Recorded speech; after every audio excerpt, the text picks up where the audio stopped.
ప్రభునందు ప్రియమైన శ్రోతలకు వందనములు. ఈ పోడ్కాస్ట్ కార్యక్రమం నాకు స్వాగతం. మీ అందరి కొరకు ఈ కార్యక్రమమును ప్రసారం చేయుచున్నాం. విని దైవాశీస్సులు పొందుకోగలరు.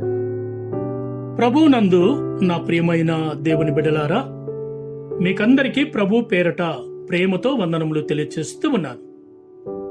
మరొక దినాన్ని బట్టి దేవుణ్ణి స్తుతిస్తూ మరొక వాక్య సందేశమును వినే అవకాశము కలిగించిన దేవాది దేవునికి మనము కృతజ్ఞులమై ఉండాలి.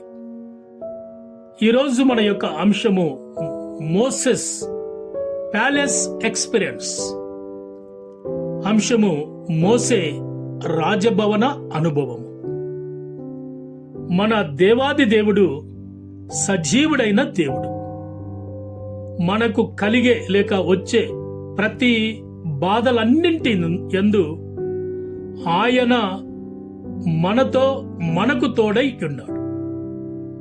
నేను నీ బాధను నిశ్చయముగా చూచితిని, నీ కష్టమును బట్టి నీవు నాకు పెట్టిన మొరను వింటిని, నీ దుఃఖ దినములు నాకు తెలిసేయున్నవి అని ఆయన మనలను ఓదార్చుచూ ఉన్నట్టు ఈ మాట యొక్క భావం మనకు అర్థమవుతుంది. మనం ఆయనతో ఉన్నప్పుడు, ఆయనలో ఉన్నప్పుడు మన చింతలన్నీ ఆయనవే. మన ప్రతి భారము ఆయనే మోస్తున్నాడు. మన ప్రభువు మన నిమిత్తమై చింతించుచున్న దేవుడై ఉన్నాడు. ఆయన మిమ్మును గూర్చి చింతించుచున్నాడు గనక మీ చింత యావత్తు నా మీద వేయుడని 1 పేతురు 5:7 వాక్యము వ్రాయబడి ఉన్నది. గనుక మనకు కలిగే అన్ని బాధలలో, అన్ని ఇబ్బందులలో దేవుడు మనలను తన వైపునకు లాగుకొనుచున్నాడు. మోసే రాజభవనంలో ఉన్నాడు, కానీ అతనికి ఆత్మీయ సహవాసం లేదు. అతడక్కడ ఒంటరిగా ఉన్నాడు. అయినను తల్లిదండ్రులు అతనికి చెప్పిన అబ్రహాము, యోసేపు, ఇస్సాకుల చరిత్రలే అతనికి ఆత్మీయంగా ఆహారంగా ఉన్నాయి, సహాయకరంగా ఉన్నాయి. మనకు జ్ఞానం ఉండొచ్చు, కానీ అది దేవుని వైపునకు నడిపించదు. దేవుని యందలి భయమే ఆయనకు మనలను దగ్గర చేస్తుంది.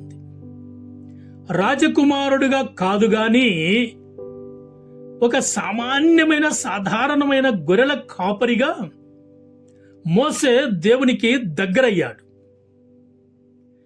యవన కాలములో జీవితానికి ఆధారం భవిష్యత్తు దేవుని వాక్యమే. దేవుని వాక్యం కాదన్నా, దేవుని వాక్యం పైన ఆధారపడకపోయినా యవన జీవితము ఆశీర్వాదకరంగా ఉండకపోవచ్చు. యవనములో రక్షకుడైన దేవుని పాదాల దగ్గర కూర్చున్న వారే, నేర్చుకున్న వారే, బలపడిన వారే సంవత్సరములు గడిచే కొద్దీ వృద్ధాప్యములో ఆత్మీయంగా బలవంతులు కాగలరు. దైవ జ్ఞానము పొంది మోసే వంటి ఆత్మీయ బలవంతులే క్రీస్తు సంఘాన్ని నడిపించగలరు. మోసే తన జీవితంలో చివరి 40 సంవత్సరాలు చింత లేకుండా సమాధానకరమైన స్థితిలో దేవునితో నడుస్తూ ఆయన ప్రజలను నడిపించాడు. ఆఫ్కోర్స్ సవాళ్లు, ఛాలెంజెస్ ఎదుర్కొన్నాడు, కానీ వాటన్నిటిలో కూడాను అత్యధికమైనటువంటి విజయాన్ని దేవుడు అనుగ్రహించినట్టు మనము చూస్తూ ఉన్నాం.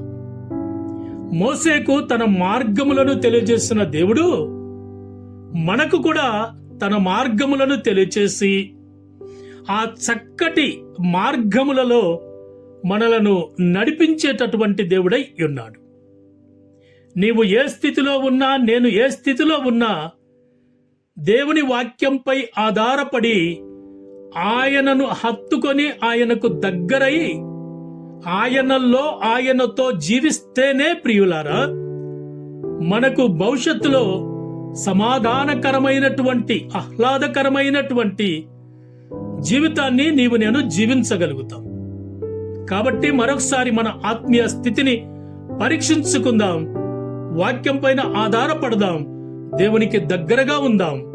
అలా ఉండినట్లు ప్రభు తన కృపను మనకు చూపించునుగాక. ఆమేన్. ఈ కార్యక్రమమును గూర్చి మీ సలహాలు మరియు మీ ప్రార్థనా అవసరతల కొరకు మమ్మను సంప్రదించవలసిన మా ఫోన్ నంబర్ 9480585039 మరియు ఈమెయిల్ ఐడి info@fibaonline.org. మా ఫోన్ నంబర్ మరొకసారి 9480585039. Email ID info@fibaonline.org.